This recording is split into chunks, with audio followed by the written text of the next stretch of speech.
comic books. God, Spider-Man, please don't! It's in my mouth! Manga. One thing, I'm not a big fan of the government. 30 on 30. Naughty, naughty. You teasing me, you naughty, naughty.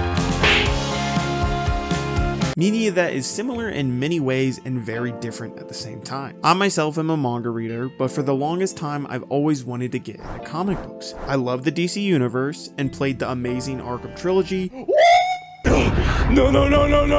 Wait.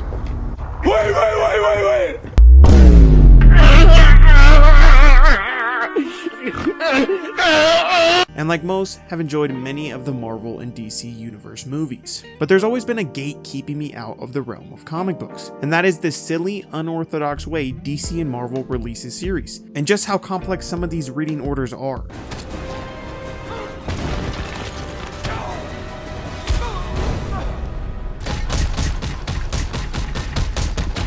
Go to sleep.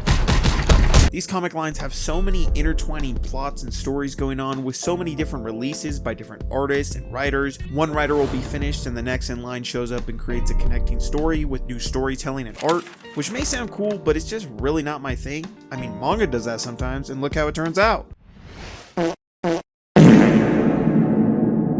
I just feel that it's very hard nowadays to jump into comics unless they're a one-shot series, and that's another thing. A lot of comic books that I've read feel very open-ended. There's no real conclusion. It leaves it open for other comics to create more until you get a whole universe reset. Manga is just so easy for new readers. Do any series look interesting to you? Well, go to the store and pick up volume 1. Easy, one and done, nothing to it. Massive da hunka bankaloos. Big ol' Tanahanga Rakugas.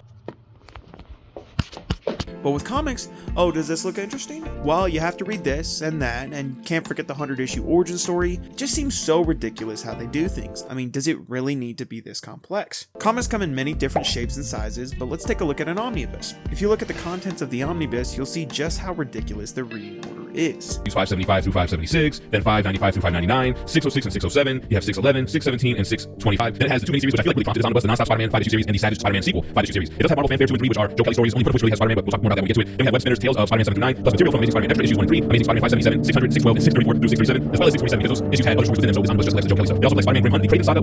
What the fuck, y'all? God damn! Fuck! Like a lot of people in this hobby, I'm a big fan of art in many different forms, and for me, Western comic book art style really isn't my thing. Now don't get me wrong, there are some exceptions to this rule. There are some really great comic book artists out there. I really enjoy Jim Lee, Greg Capullo, and Jason Fabok, but a lot of the art doesn't really resonate with me. A lot of people online recommend starting with the originals, and man, I just can't resonate with the old art style. And even the newer stuff, take Batman Hush for instance. Love the story, by the way. You get to see so many members of the Rogue Gallery, and I think it's a fantastic spot to start for beginners, but the series has a sequel called Heart of Hush, and I just don't like the art in this one. It's written by another author and a different artist, and that just doesn't sit well with me. I don't even like starting mangas that aren't complete series, and you're telling me I'm supposed to read series with sequels and ongoing stuff, mini-series, pre-read 10 other series, and you're gonna switch up the artist and the author? Huh? But at the end of the day, I think this is one of the reasons manga has become so big in the West. It's because the West has dropped the ball in terms of accessibility to new readers. Another discrepancy when it comes to manga versus comics is that one is typically in black and white and the other is typically full color. And I'll just say it, a lot of coloring in comics doesn't really look that good. Again, there is 100% many exceptions to this. Again, take Batman Hush, colored masterfully and has amazing artwork. But a lot of them, I just feel look very bland and honestly would look better in black and white.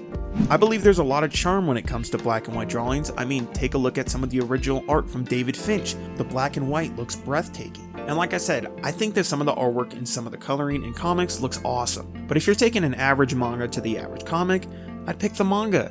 And even when comparing one of the best comics to one of the best mangakas, I'd still go with the mangaka. I feel the fluidity, the emotion, storytelling is just simply better. I'm definitely a bit new to comics. I haven't really read that many stories. Nothing I've read comic-wise comes even close to the best mangas.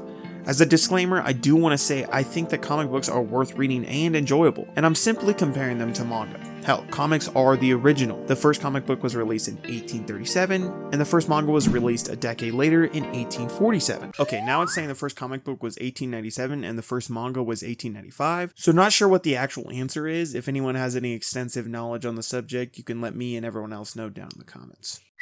I think that comics are good, and I think that a superhero fan should check out the source material if they're interested and support the artist. But what do you guys think? Which one is better, comics or manga? And do you think there's anything wrong with the way comics are released? That's it for today. Y'all take care. Peace.